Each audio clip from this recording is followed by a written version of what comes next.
Nós vamos seguir falando da violência, mas da violência policial. Esse cenário, principalmente no Rio de Janeiro e também na Bahia, é um assunto muito preocupante e temos a honra de receber aqui no estúdio para falar sobre esse assunto o padre Dário Bossi.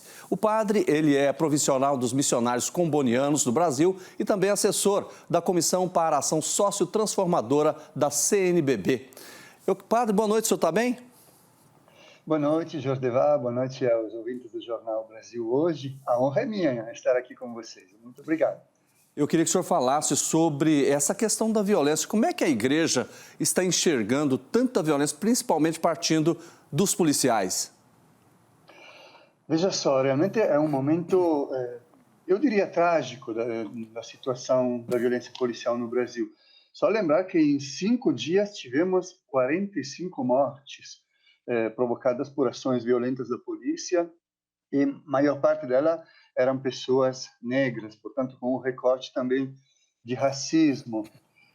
Só para dar alguns números a mais, imagina, Jorge, na Bahia, no ano passado, a polícia matou mais de 1.400 pessoas, que se formos comparar com os Estados Unidos, é mais do que se mata nos Estados Unidos todos inteiros, né? Então, assim, há uma escalada da violência e dos abusos policiais que é muito grave. E, além disso, uma prática de tortura e de execuções que acaba sendo depois seguida por celebrações destas mortes, apologia e até uma postura de tolerância e de justificação do poder público. Então, acaba se gerando um clima de impunidade que não ajuda e que, inclusive, compromete os policiais honestos, os policiais que estão fazendo bem o seu trabalho, né?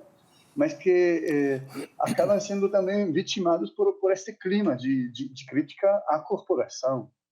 Padre, eu queria até que o senhor avaliasse, tem uma frase que é muito utilizada, infelizmente, por muitas pessoas, que é bandido bom é bandido morto. Como é que o senhor vê isso?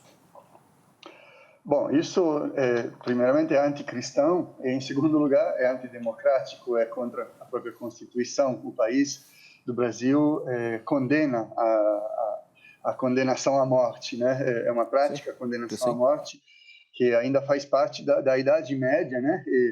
E que a gente tem rejeitado. A gente, obviamente, no ensino social da igreja também, se recomenda a importância da responsabilização e também da prisão de pessoas que tenham cometido crimes, mas entendendo a prisão como um processo de recuperação e de primeiro afastamento da pessoa criminosa da sociedade e em vista de sua recuperação, né? Então, quem condena primeiro é a justiça, não é a polícia que pode ter o direito de matar ou de decidir sobre a vida de uma pessoa.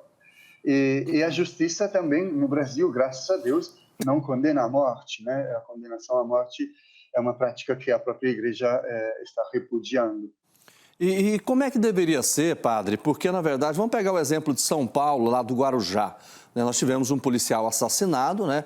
E houve uma ação da polícia que deixou dezenas de mortos, né? Inclusive o próprio governo, pelo que a gente percebeu, defendendo a ação dos policiais. O problema é saber quem são essas pessoas que foram assassinadas e se realmente houve confronto, né?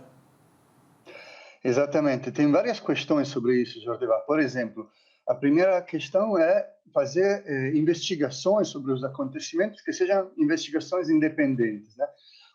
Um governo nunca pode se pronunciar, como aconteceu no caso de São Paulo, antes da resposta, do responso destas investigações, né? A própria ouvidoria da polícia tem que ser ativada.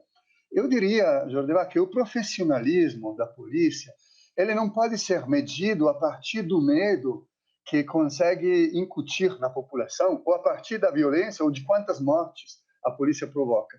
O profissionalismo dessa corporação se mede a partir do respeito que ela tem aos mandatos judiciais, a partir da capacidade de investigações, de prisão dos responsáveis sem operação de violência, né? Então, precisamos qualificar e avançar ainda muito nessa capacidade de profissionalização de nossas polícias e valorizar os profissionais policiais que estão fazendo bem, né? E, inclusive, como você mesmo disse, tem que ter uma forte atenção do poder público a não apressar conclusões que podem acabar, como eu dizia antes, revigorando um sentimento de impunidade, do pode-se tudo, né, pelo profissional policial.